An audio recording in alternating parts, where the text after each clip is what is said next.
Sayın seyirciler, iyi günler. Bugün 16 Temmuz 2020.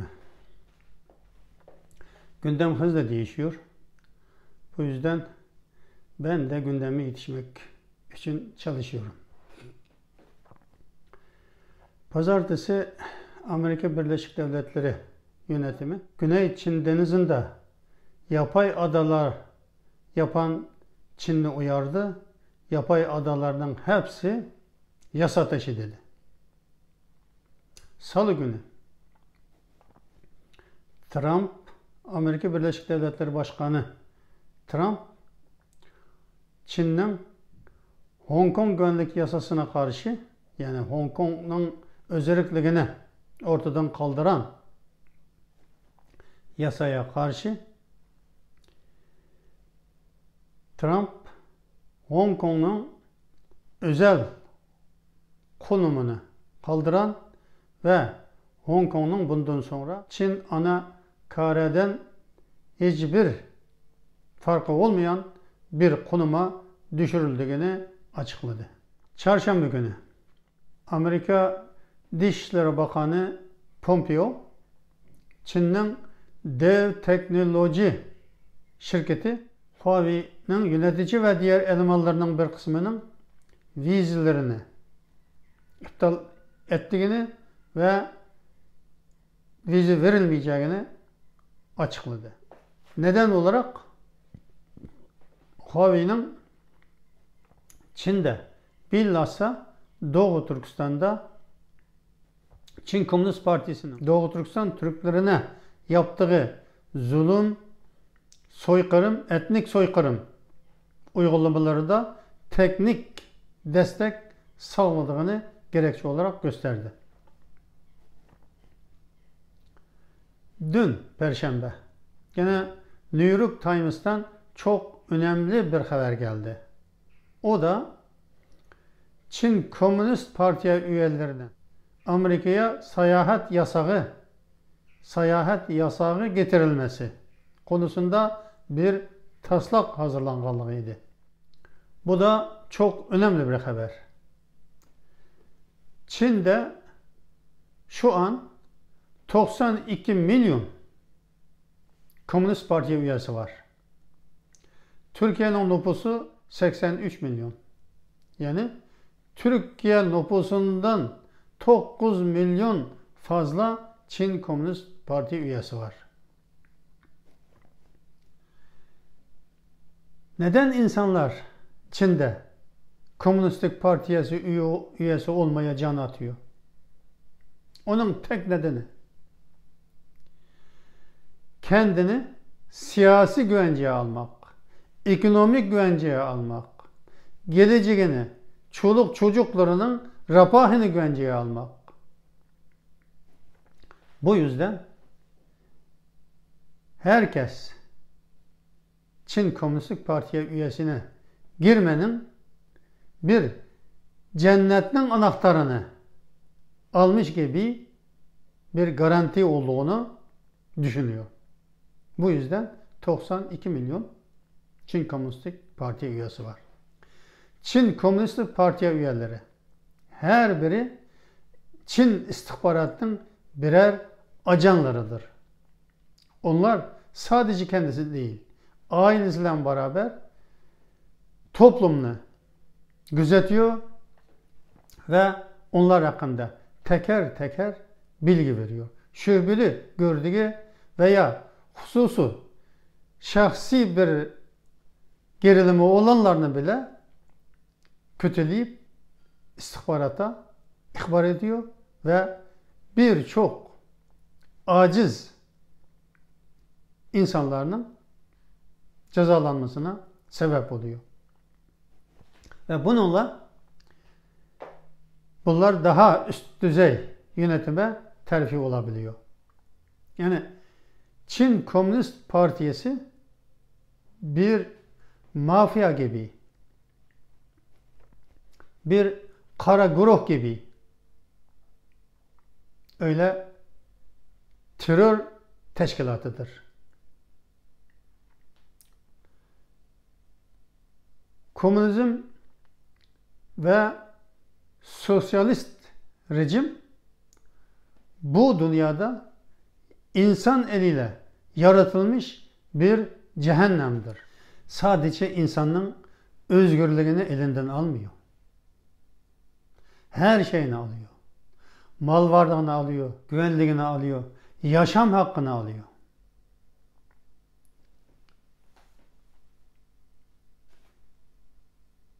Doğu bloktan komünizm kalktı, sosyalistik rejim kalktı. Doğu Avrupa insanları özgürlüğüne kavuştu. Tekrar refahına kavuştu. Barış içinde, demokrasiya içinde, eşitlik ve adalet güvencesi altında ilerliyor ve geleceğine güvenle bakıyor. Sovyetler Birliği bir cehennemdi. Sosyalist rejim, Stalin rejimi ortadan kalktı. Oradaki toplumlar özgürlüğüne kavuştu. Yavaş yavaş refah yolunda ilerliyor. Şimdi dünyanın en büyük cehennemi, Çin Komünist Partisi'nin elinde yaratılmış cehennem sadece Çin'de kaldı. Doğu Türkistan Türkleri 70 seneden beri bu cehennemde yaşıyor. Bu yüzden bunlara Amerika'nın vize yasağı da sadece vize yasağı değil, seyahat yasağı değil, daha fazlasını yapması da hak ediyor. Çünkü bunlar cezalandırılmalı. Bunlar suç şebekesi. Bunlar yağmacı. Çin Komünist Parti'nin deyimiyle Çin'de çok sayıda proletarya var. Yani hiçbir şeysi olmayan insanlar var. Bunlar yüz binlercesi Sibirya'nın tayga ormanlarında çalışıyor. Yüz binlercesi, hatta milyonlarcası Afrika çöllerinde, demir yollarında çalışıyor. Yüz binlercesi Suudi Arabistan çöllerinde, Irak, İran çöllerinde petrol kuyuları kazıyor, boru hatları düşüyor, çalışıyor, hiçbir şeye erişemiyor.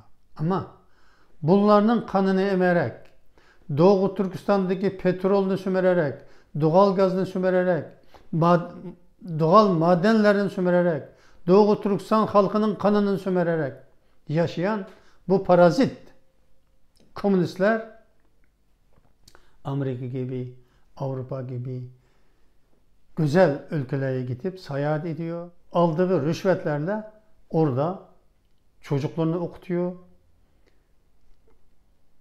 Ailesine lüks villalarını alıyor ve ailesini ve akrabalarını yabancı ülkelerde refah içinde yaşatıyor ve onun geleceğini orada hazırlıyor. Kendileri gene Çin'de devamlı milletin kanını sömürmeye devam ediyor. Bunlara gereken cezanı vermek ve bu dünyada Çin Komünist Partisi'nin ortadan kalkmasına yardımcı olmak, adalet sever, özgürlük isteyen herkesin, her ülkenin bir vicdanı ve tarihi görev olmalı.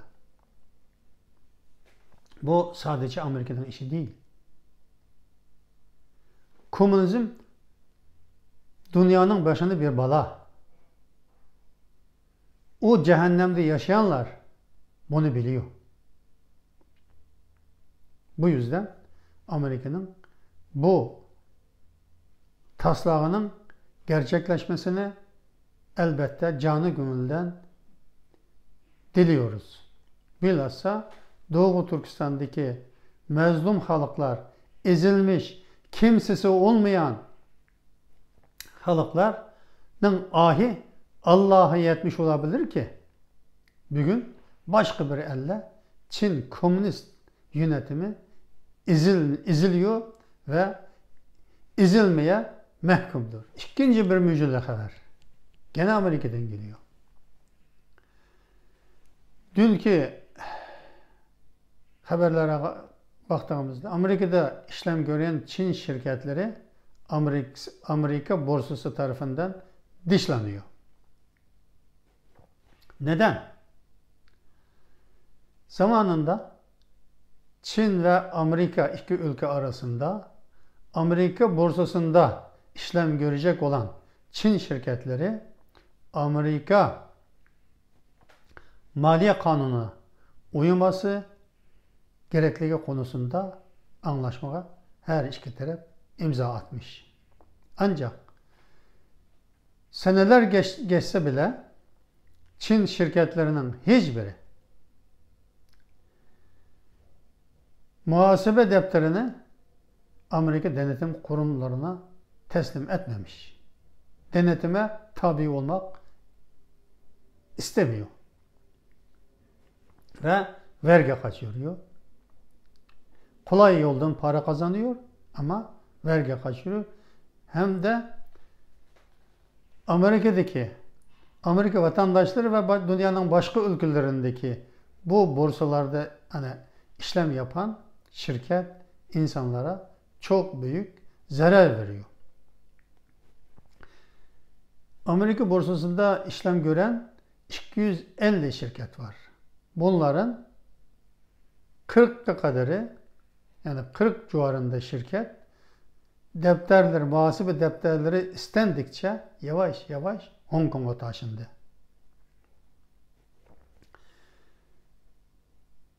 Neden? Çünkü yaptıkları yasa dışı işler var. Onun açığa çıkmasını istemiyor. Bir de Amerika borsasında işlem gören paravan şirketleri ortaya çıktı. Ve bunları oradaki denetim kurumları yakaladı. Mesela size sadece bir örnek vereyim. Nasdaq borsasında işlem gören Ruixin diye bir teknoloji şirketi. Paravan şirket. Ama Amerika'da borsaya açılmış, halka açılmış. Hisse senedi 50 dolara kadar yükselmiş. Bu şirketin sahtekarlığı ortaya çıktıktan sonra, yani Nisan ayında bu Ruixin şirketinin sahtekarlığı ortaya çıktıktan sonra birkaç gün içinde hisse senedi 1 dolar 20 sente kadar indi. Sonra bu şirketin listesi borsadan kaldırıldı. Böyle şirketlerden onlarca Çin şirketi sahtekarlıkla, dolandırıcılıkla Amerika borsasından havadan para kazanıp Çin'e dönüyor. Bu yüzden New York borsası, bu yüzden Amerika yönetimi Çin şirketlerini New York borsasından çıkarmayı düşünüyor ve bunun yasal işlemlerini yapıyor. Bu da çok önemli bir gelişme. Bugünkü önemli bu iki gelişme konusunda sizlere bilgi vermek istedim. Daha yarın başka konularda görüşmek üzere. Hoşça kalın. Allah'a emanet olun diyorum.